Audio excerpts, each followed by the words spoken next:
wabarakatuh. Perkenalkan, nama saya Wulan Puji Astuti, NIM 23. Kali ini saya dan teman-teman saya akan menyampaikan mengenai materi masalah sosial. Dimulai dari pengertian masalah sosial.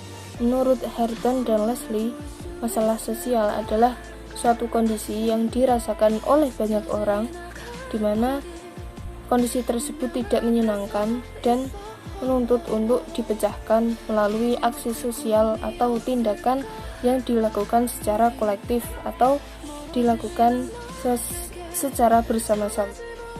Masalah sosial dan masalah-masalah lainnya itu memiliki perbedaan, di mana jika masalah sosial akan terkait dengan nilai-nilai moral atau pranata sosial, dan juga ada hubungannya antara manusia dengan manusia lainnya atau dalam satu kesatuan masyarakat di mana terdapat suatu hubungan sosial.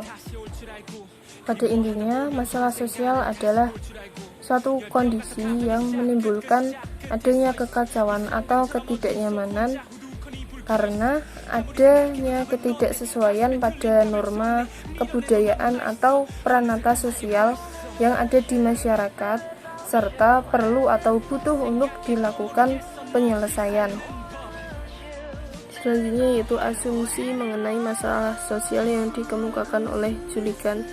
Yang pertama, masalah sosial itu muncul karena adanya suatu pola perilaku tertentu. Misalkan, fenomena pengangguran itu adalah akibat dari sulitnya mencari pekerjaan atau lowongan pekerjaan yang sempit. Kemudian kedua, suatu budaya dan struktur sosial dapat mendorong masyarakat untuk berperilaku dalam taraf wajar atau baik, tetapi juga bisa menjadikan masyarakat untuk berperilaku menyimpang. Misalkan saja adanya kebebasan dalam berusaha atau persaingan dalam perdagangan itu bisa menjadikan seseorang memiliki penghasilan yang besar dan sukses.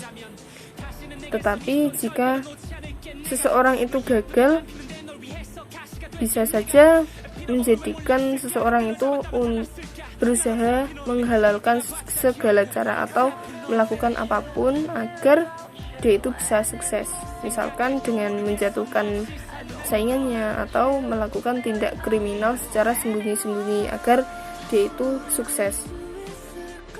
Yang selanjutnya yaitu adanya perbedaan latar belakang pendidikan atau kebudayaan dalam masyarakat itu bisa menimbulkan adanya perbedaan dalam menghadapi masalah sosial yang ada. Misalkan pedagang asongan itu oleh sebagian masyarakat ada yang memandangnya sebagai suatu masalah sosial karena bisa mengganggu ketertiban lalu lintas.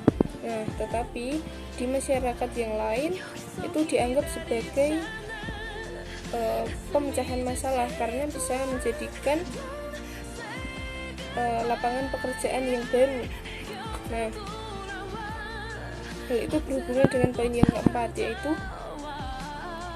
tiap orang dalam strata atau kelas sosial yang berbeda itu bisa mengusulkan pemecahan masalah yang berbeda. Nah, misalkan itu ada masalah pedagang asongan seperti tadi, atau perkelahian pelajar dan lingkungan kampus. Baik, saya akan melanjutkan yang C, jenis-jenis masalah sosial. Menurut Wahyu dalam Ahmadi tahun 1997, 14-15, suatu permasalahan sosial itu tidak dirasakan oleh masyarakat secara sama. Sesuatu kondisi yang dianggap sebagai sesuatu yang menghambat atau merugikan oleh sejumlah warga masyarakat itu sendiri. Misalnya sampah yang berterbaran merupakan merugikan kebersihan, kesehatan, keindahan, dan ketertiban oleh sejumlah warga kota, tetapi lain pihak dapat menguntungkan pengepul sampah dan juga pengepul puntung rokok. Terus berikut ini merupakan penjelasan dari masing-masing jenis masalah sosial. Yang pertama ada masalah sosial konvensional. Masalah sosial ini sudah ada sejak zaman dulu. Keberadaannya kurang dipengaruhi oleh kemajuan teknologi serta proses perkembangan perubahan yang terjadi di alam masyarakat, yang termasuk dalam masalah sosial konvensional ini antara lain yaitu yang pertama ada kemiskinan, yang kedua keterasingan atau keterpencilan, yang ketiga kecacatan, yang keempat keluarga berumah tidak layak huni, yang kelima wanita rawan sosial ekonomi, yang kelima ada bencana. Terus yang kedua ada masalah sosial kontemporer. Masalah sosial ini bentuk masalah sosial yang timbul karena berbagai dampak pembangunan atau kebijakan politik yang berlaku pada zaman ini atau modern. Nah, yang termasuk dalam masalah sosial konvensional ini diantara lain yaitu A. Korban tindak kekerasan atau perlakuan salah korban adalah anak, wanita, serta lanjut usia sebagai dampak dari krisis. Yang B. Ada kerusuhan sosial. Kerusuhan ini diakibatkan oleh faktor utama kurang terbentuknya kohesivitas sosial di dalam masyarakat itu sendiri. Yang C. Keluarga yang bermasalah sosial psikologis. Yang D. Ada anak jalan. Yang E. Pemukiman itu tidak layak huni. Terus yang F. Korban penyalahgunaan narkotika, psikotropika, dan zat adiktif lainnya atau nafsa.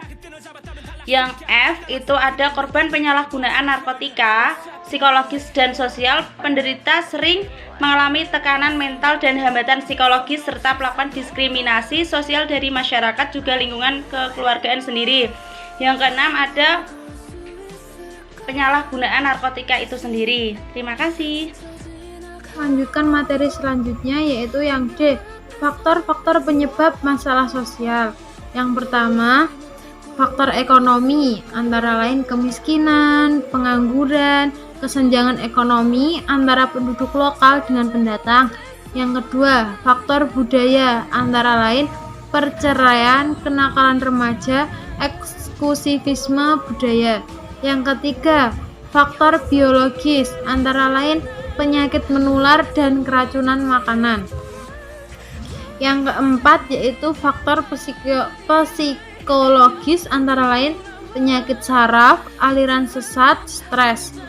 Dan ada juga 4 faktor lain. Yang pertama, politik yang tidak kondusif, religi yang beraneka paham yang sering berbeda dengan paham pada umumnya. Yang ketiga, sosial budaya yang tidak sesuai dengan makna Indonesia. Serta yang keempat, faktor-faktor ekonomi yang labil.